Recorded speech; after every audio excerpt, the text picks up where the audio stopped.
Welcome to Kaizen Time, part of the Blood, Sweat, and Business podcast, where we provide constant improvement to businesses through timely, actionable financial solutions. Do you want answers to your financial questions? Email us at bsp@kaizencpas.com. I'm your host, Mark Valesky. Now let's get started. Welcome to another episode of Kaizen Time. I'm joined by Henry Jorn, Director of Tax and Accounting. Henry, how you doing? I'm doing well. How are you doing, Mark? I'm doing pretty well as well. But one thing that has been kind of bothering me, keeping me up a little bit at night, is the cost of things. That's a very popular subject these days. I drive about the same amount every day, here and there, but it costs that much more to get me from point A to point B. Sure. So obviously this is a big thing in business, and that's what I really want to talk about. How do people adapt for all these price changes? I mean, obviously the first thing everyone's going to say is, I should up my pricing too, right?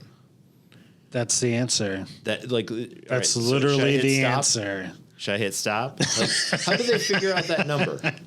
Because, a lot of people just freeball it, right? Just, hey, probably got to put it up by a few bucks. Give me some numbers. Give me some advice. What would you tell a client? So the biggest thing when it comes to this is you're really looking to maintain margins, and sometimes that's not necessarily price or percentage margins. It could also be dollar margins as well, although that means it's going to not run down quite as much to your bottom line because all your fixed costs are also going up.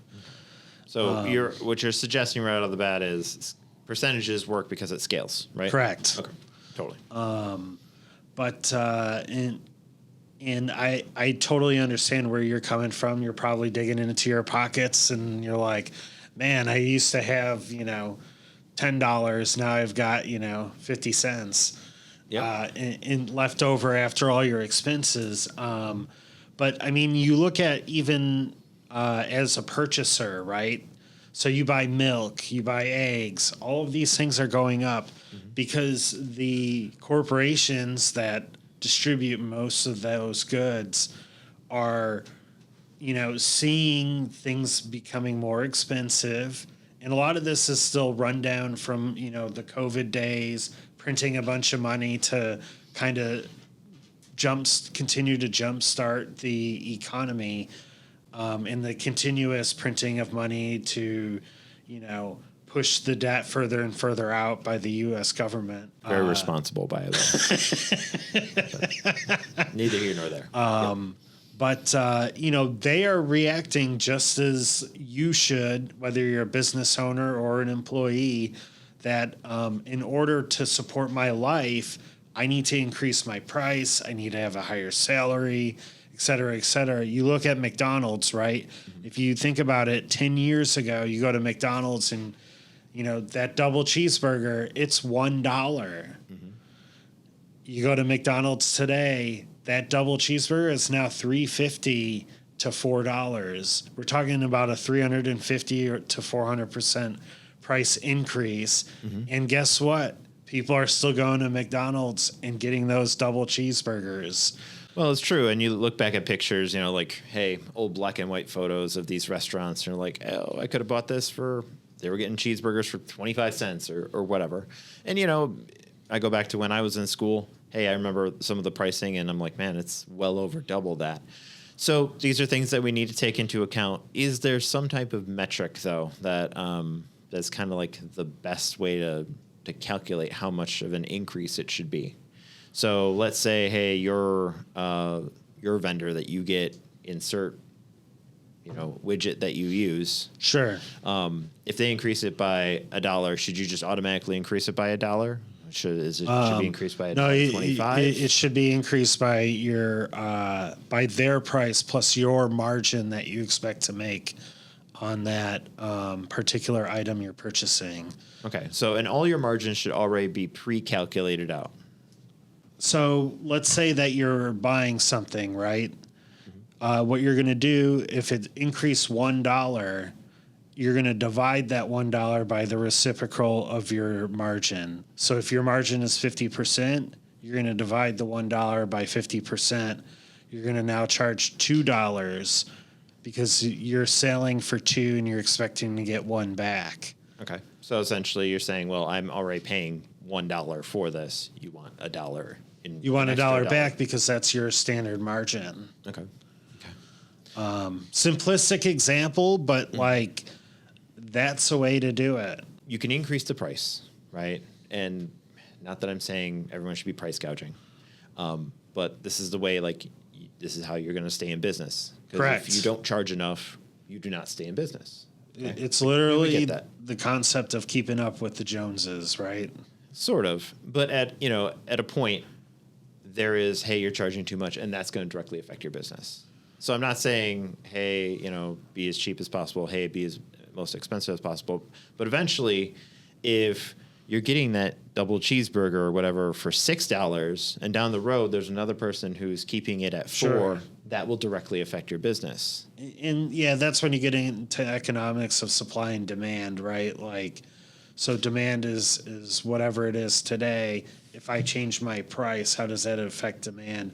Is there enough outside supply to also drive down demand where someone's going to go to the store next door? But that's all economics. I still think that for your competitor to keep up with the Joneses, they are also raising prices. And I'm not saying there's not other things you could do, like can you go back to your vendors and kind of work their costs down? You can work on, productivity on, your labor, right? Like doing more with less labor input hours. There's all those sorts of things that you can do to lower your costs. But ultimately, like when it comes to pricing, you're still going back to that same model of, dividing your costs by the reciprocal of your gross margin. I want to shift this a bit because I feel like change the price is just a really simple answer that everyone can kind of understand, but I want to throw out a few other things that we've kind of discussed before. One of them is efficiency, right? Right. It's a good time to think about, hey, you need to produce 20 widgets per day. Can we find a way to get our employees to make 25 widgets a day?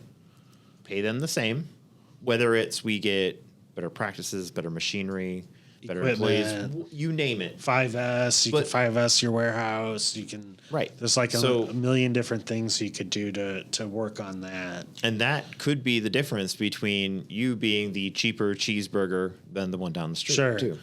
And like just another strategy, similarly, right? You have leverage, right? So let's say that all your competitors are doing the price increase that I just threw out there, but you're like, well, I don't want to do exactly what all my competitors are because then we're just going to maintain, our existing competitive advantage. What I want to do instead is maybe I increase my costs or my price a little bit and then, shoot for increased demand. So then now you're accepting a lower margin, right? You're getting more business. But you're getting more business. And assuming your fixed costs, your overhead, your rent, your yourself, if you have office staff, they don't all need to change in order to maintain this. That's just a different strategy that you could do, right? Like Walmart's done that strategy for 1,000 years, not literally, but figuratively, we'll say. They've always been the low cost leader and they're one of the largest organizations in the world. But they've done it by, maintaining, probably accepting a little bit lower margin, but maintaining their fixed costs over time. Well, and they, again, because of their size and their volume, they're able to, I don't want to say strong arm their vendors and say, well, we want wholesale discount. We want, more of a discount, right? Correct. And then that gives them it gives them margins in a different way rather than just strictly increasing the prices. Correct. So let's kind of just sum a few things up just to kind of simplify it. Yes, you can absolutely increase the prices, and that's more or less what has to be done. The best way to figure that out is So the simple way that you do this is you take your costs, divide it by the reciprocal of your expected gross margin, and that'll give you your price you need to charge in order to maintain your existing gross margin. Okay. The other one, and honestly, some of this stuff are things that we talk about on this podcast often, which is reviewing processes. Reviewing processes, getting more efficient, new piece of equipment. And these are things, again, that can be done even when things aren't, when prices aren't spiking the way they are, that you review processes every year and say, is this the best way to do it? Is this the most efficient way to do it? And some of the stuff it's not expensive to evaluate your employee and say, hey, is this how many we can produce? Because just one employee increasing production by 10% can directly affect, or decrease by 10% can directly affect. Yeah. And I mean, it's, the spread on making those decisions is pretty large. For example, I worked at a place where we managed some of the labor lines, and this is a large organization, probably Fortune 50, and literally they had discovered that it was cheaper to pay people. They sold soap. Their machine spit it out in 2 packs of soap. They had people whose jobs that we employed these people for them was to rip out the 2-pack of soap and so they could sell singles. That's unbelievable. But I believe it. Somehow I'm believing it. And some of that's a little bit of a supply and demand thing, right? Like, is the demand for the double packs, more than the single packs, to the extent that investing in $1 million machine or whatever it was to then spit out single bottles of soap, more effective. Henry, anything else you want to add as we wrap this up? I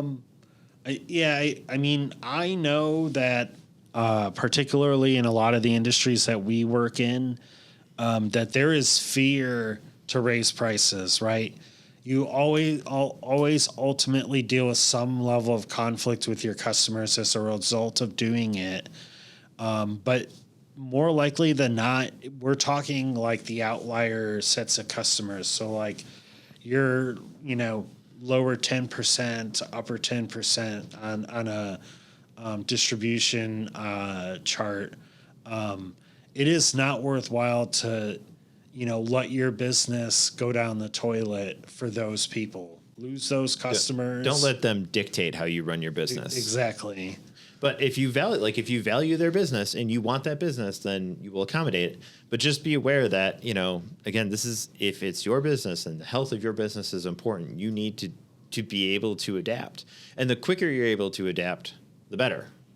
Because the last thing you want to do is be leaking your profit over the course of months because of you're not making the appropriate change. Because you're afraid to have the conversation with your customers or afraid to lose customers. And I mean, in reality, when it comes all down to it, having the conversation like, why are you increasing this price? Tell them about the cheeseburger, right? McDonald's. That's why I'm doing it. Thank you, Henry.